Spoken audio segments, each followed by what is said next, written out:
Hello! Hello tout le monde, hello Irena. Bonjour Sabrina, bonjour tout le monde. Bienvenue dans le quatrième jour déjà du sommet de tous les possibles. Aujourd'hui, le thème, c'est créer sa vie. Et du coup, donc on reçoit aujourd'hui à midi et demi Irena qui est avec nous. Ensuite, on recevra, attendez, je vais regarder parce que, hop, Astrid Mailly avec la conférence Visualiser, vibrer son futur au présent. Et à 16h30, Camille Rimbaud et Si nos idées nous choisissaient. Donc, on est très heureuse de vous accueillir aujourd'hui avec Irena. Si vous avez des questions, n'hésitez pas à les poser dans les chats. Dans le chat, je lui poserai au fur et à mesure pendant la conférence. Et sinon, on y répondra à la toute fin si j'ai pas pu les poser. Donc voilà, vraiment, sentez-vous libre de poser des questions. Voilà, je vous rappelle que la conférence est disponible pendant 48 heures. Et puis sinon, si vous voulez aller plus loin et vous offrir tous les coffrets, enfin tout le coffret avec les 21 conférences de tous les intervenants et les bonus, dont Irena aussi a un bonus à nous proposer, je lui en demanderai plus à la fin de la conférence, elle nous en parlera. Et avec son code Irena Sommet en majuscule et sans accent, vous aurez 50% sur le coffret. Voilà, on va commencer. Ta conférence, Irena, le titre c'est Tout est possible à qui ose rêver. Est-ce que tu peux déjà te présenter et nous dire qui tu es, peut-être ce que tu fais, et un peu de ton parcours, et puis ensuite enchaîner sur la thématique du jour. Avec grand plaisir. Bonjour à tous, vraiment et à toutes. Aujourd'hui, j'ai voulu vous parler de ce sujet qui me tient énormément à cœur, puisque je pense que le rêve est à la base en fait de ma vie. Les rêves, devrais-je dire, parce que je suis quelqu'un qui rêve beaucoup, qui a beaucoup de projets, et ce sont tous ces projets en fait qui m'ont menée là où j'en suis aujourd'hui. Donc, tu voulais que je me présente?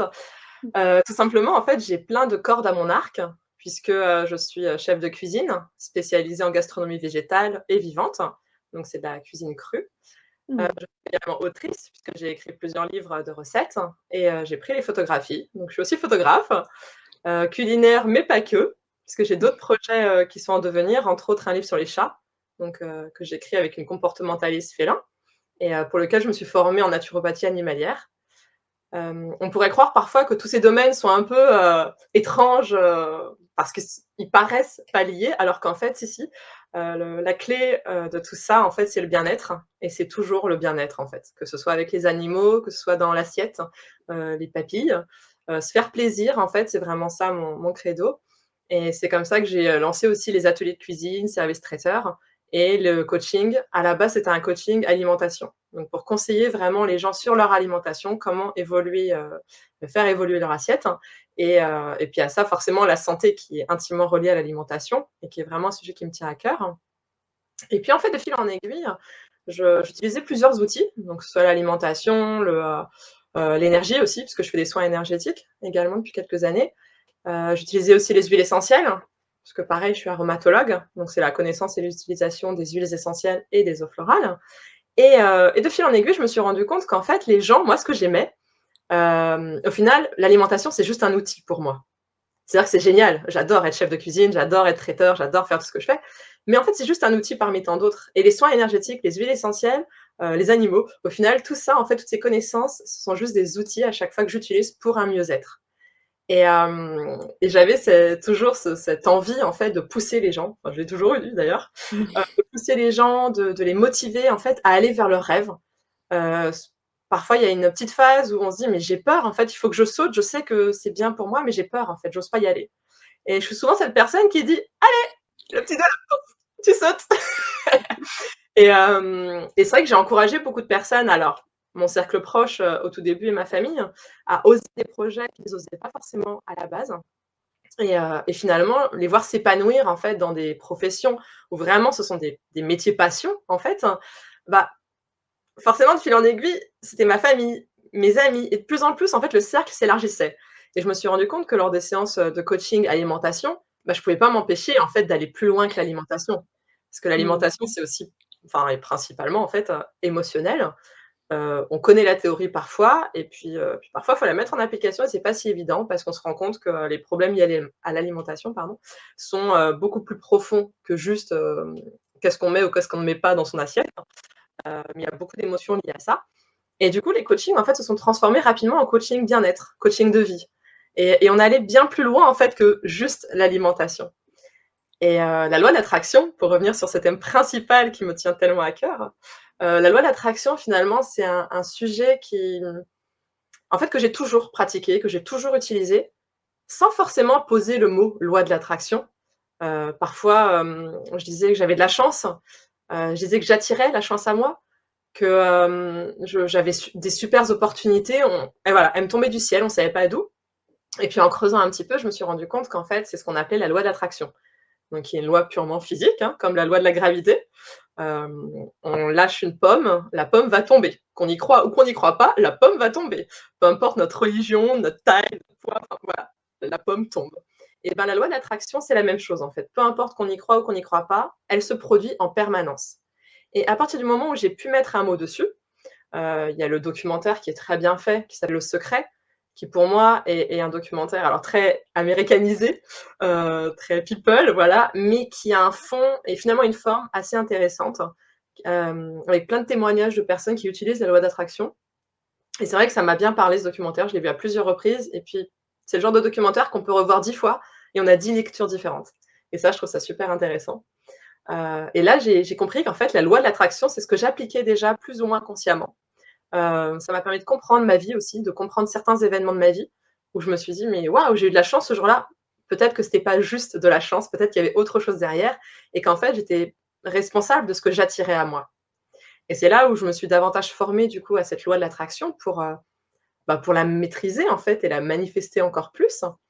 Et c'est là où vraiment j'ai vu peut-être encore plus de miracles, si on peut parler ainsi, se produire et puis, bah, moi, c'est vrai que j'aime beaucoup apprendre. Je suis quelqu'un qui apprend en permanence, qui fait des formations régulièrement, enfin qui a vraiment besoin ce besoin d'apprendre. Mais au-delà du besoin d'apprendre, c'est transmettre. Parce que Mmh. savoir quelque chose, le pratiquer, le maîtriser, c'est une chose. Le partager avec d'autres, c'est encore mieux. Enfin moi, c'est mon kiff absolu, en fait, de partager et de transmettre.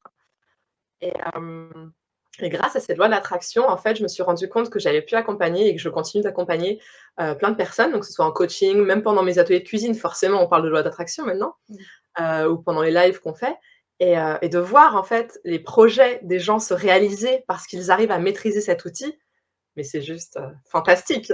C'est merveilleux. J'imagine. Voilà. Qu'est-ce que tu peux nous dire, par rapport à la loi d'attraction? Comment ça marche, en fait? Alors, la loi de l'attraction, pour, revenir en tout cas sur la base, je vais déjà donner une définition de moi, en tout Mmh. cas, ce que j'entends par loi de l'attraction. Je pense que c'est comme tout dans la vie, on s'approprie, ce qu'on apprend et après, voilà, chacun est libre de l'utiliser comme bon lui semble. Pour moi, la loi de l'attraction, en fait, c'est tout ce qui nous arrive est en miroir de nos croyances. Mmh. Pas forcément c'est pas une question de volonté, d'envie, quoique l'envie est reliée à nos croyances. Mais en tout cas, si on a une croyance, notre cerveau va avoir besoin, en fait, d'avoir raison. Et à la base, qu'on ait raison ou qu'on ait tort, hein, on s'en fiche, c'est même pas la question. Mmh. Peu importe notre croyance, notre cerveau va avoir besoin, en fait, de prouver que ce qu'on dit, c'est vrai, va avoir besoin de trouver des preuves, en fait, à l'extérieur de nous-mêmes et c'est comme ça qu'on va avoir un regard qui va être focalisé, en fait, sur, ce qui répond à nos croyances. Si je crois tout simplement que le monde est beau, il est rempli de gens bienveillants et gentils, mon cerveau va chercher des preuves de cette Mmh. croyance et du coup, je vais être plus à même, en fait, d'observer et de remarquer ces gens qui font le bien, ces gens bienveillants, ces gens positifs et peut-être moins voir les choses négatives qui existent. C'est pas pour autant qu'elles n'existent pas, puisque tout le monde a sa vérité, a sa réalité, mais pour autant, moi, je vais être axée davantage sur le positif et peut-être que si je vois du négatif, la guerre, les pandémies, voilà, plein de choses qui se passent, et bah, je vais avoir un regard différent sur la situation, soit moins focalisé dessus, c'est pas pour autant que ça me touche pas, mais moins focalisé dessus et en tout cas avoir une autre lecture, peut-être plus positive de la situation, parce que je considère qu'on peut toujours, réussir à chercher, des moyens positifs de sortir d'une situation Et à travers ce regard, en fait, c'est ça que je trouve génial, en fait, c'est peu importe qui on a tous des croyances. On parle parfois des croyances limitantes. Bah, ces fameuses croyances limitantes, finalement, ce sont des croyances qu'on a qui ne nous font pas du bien, qui nous maintiennent là où on est, mais à un endroit qui est pas top pour nous, finalement, qui est pas super pour notre évolution. Et ces croyances-là vont nous empêcher, en fait, d'aller vers un mieux-être. Une fois qu'on a conscience de ces croyances, qu'on analyse ces croyances, OK, je les ai, sans jugement aucun, on les accepte. Elles nous ont sûrement servi à un moment donné ou alors c'est quelqu'un qui nous les a mis dans la tête, peut-être notre famille, notre entourage, les professeurs, voilà, les médias, le gouvernement, l'État, enfin voilà, il y a plein de choses qui se passent autour de nous dans notre monde extérieur. Maintenant, aujourd'hui que j'ai conscience de ces croyances, qu'est-ce que j'en fais? Si elles me conviennent et qu'elles m'apportent de l'abondance, que ce soit financière, amoureuse, amicale, familiale, vraiment de la joie de vivre, bah, je vais les garder et les cultiver. Si ce sont des croyances au contraire limitantes qui me font du mal et qui m'amènent des personnes toxiques ou qui m'empêchent d'être dans l'abondance, bah, je vais travailler davantage dessus.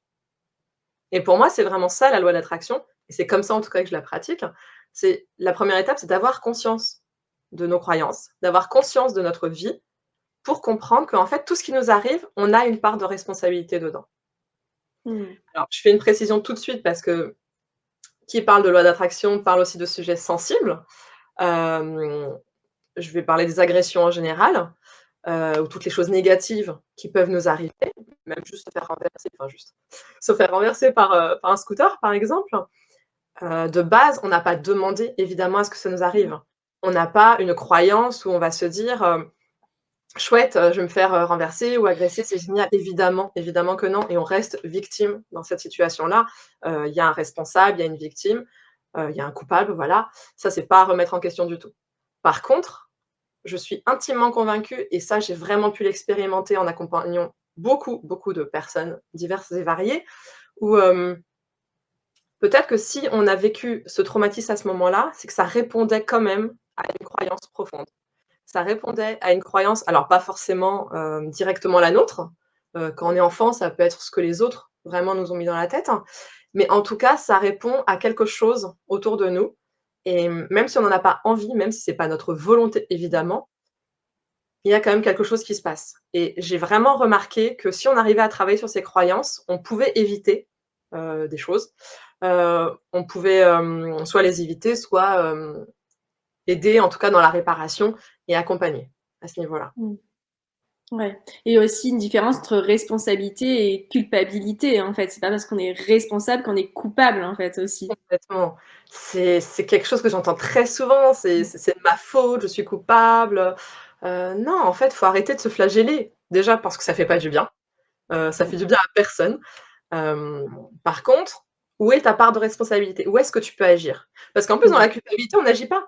On se Non. victimise en quelque sorte, on se dit qu'on est coupable, mais OK et après qu'est-ce qu'on fait? On n'en fait rien en fait, c'est pas bénéfique pour nous. Alors que si on voit qu'on est responsable dans une situation, je fais des crises de boulimie, c'est pas bien. On m'a dit que c'était pas bien. OK, mais si on va plus profondément, c'est quoi la vraie raison? C'est OK, je suis responsable de ces crises de boulimie, mais il y a peut-être d'autres facteurs, d'autres choses qui font que je suis, en train de vivre ça, des causes émotionnelles à 300 Mmh. c'est pas juste de l'alimentation, hein, mais qu'est-ce qui m'a amené en fait à faire ça? C'est quoi ma croyance pour que j'en arrive à manger finalement et à me faire du mal à travers ces crises? Mmh. Et et c'est très intéressant en fait de pouvoir accompagner sur ce terrain-là, entre autres, mais finalement tout est, ce que j'adore avec la loi d'attraction, c'est que ça marche avec tout en fait. Peu importe le domaine, peu importe le sujet, peu importe la personne que j'ai en face de moi, forcément la loi d'attraction elle fonctionne en permanence en fait. Encore une fois, qu'on y croit ou qu'on n'y croit pas, elle fonctionne. Donc tant qu'à faire, la comprendre, la maîtriser et l'utiliser pour notre bien-être, hein. Et oui, carrément. Et du coup, j'ai 2 questions pour toi. C'est, toi, comment, bah, elle t'a été utile, la loi l'attraction? Qu'est-ce qu'elle t'a apporté dans ta vie en la maîtrisant? Et la deuxième pour après, c'est, ben, comment tu l'utilises, en fait? Alors, comment je m'en suis servie? Bah, un exemple tout simple, quand j'étais enfant, on souvent j'entendais que j'avais beaucoup de chance. Mmh. Certaines choses en tout cas et je sais pas si vous vous rappelez, on avait, dans les magasins, à l'entrée des magasins, il y avait souvent des grandes bonbonnières. Il fallait mettre une pièce d'1 franc, on tournait, on avait des bonbons qui sortaient. Bah, quand j'étais enfant, je mangeais beaucoup de bonbons, j'étais très, très sucrée à l'époque Et en fait, dès que je voyais une machine comme ça me mettait en joie et du coup, je savais que j'allais avoir quelque chose.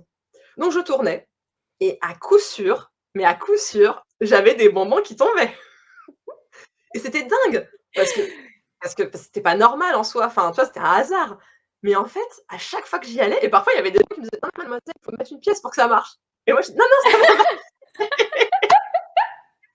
et à chaque fois ça marchait ou alors quand il y avait des bonbons qui tournaient, qui tombaient, il restait une pièce à l'endroit où il y avait, où personne n'avait tourné par exemple, enfin et ça m'est arrivé mais tellement de fois et c'était drôle. Alors j'allais pas si souvent que ça dans les grands magasins, où il y avait ce genre de bonbonnières, mais c'est vrai que quasiment à chaque fois où j'y allais, ça marchait et je pense qu'en fait, ça a arrêté de marcher parce qu'en fait, on m'a tellement répété: «Mais Irena, c'est pas comme ça, c'est pas si facile la vie, c'est dur, arrête de rêver», et cetera, que moi-même en grandissant, en fait, j'ai commencé à le croire.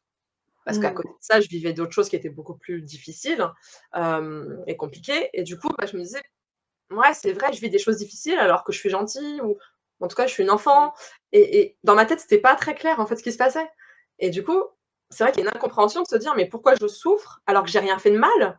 alors qu'en plus, je suis une enfant, donc c'est vrai que les enfants, c'est ce qu'on considère comme le plus innocent, enfin, voilà et du coup, il y a des croyances qui se sont installées petit à petit dans ma vie. Plus je grandissais, plus j'entendais les adultes me répéter que: «Bah, non, non, arrête de rêver, arrête, faut arrêter de rêver si grand, en fait. Redescends, mets-toi les pieds sur terre, ancre-toi, hem, tu sais, arrête de te faire des illusions». Quand je voyais la guerre à la télé, ça me mettait, dans des états d'hypersensibilité, je pleurais, enfin, j'étais vraiment très mal et on me disait: «Mais Irina, c'est la vie. En fait, c'est normal, c'est la guerre, c'est normal, c'est comme ça. Mmh.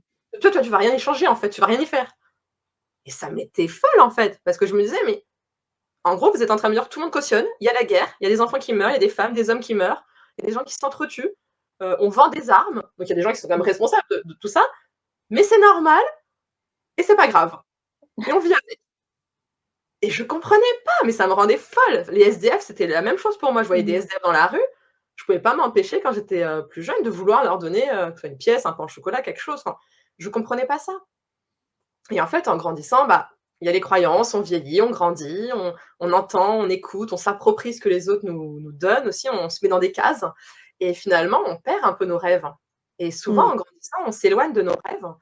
Hem, quand j'ai grandi, j'étais, adulte, on va dire, j'avais 18 ans, je me suis inscrite dans plein d'associations et entre autres une pour, accompagner justement les SDF parce que c'était vraiment un combat qui me tenait à cœur.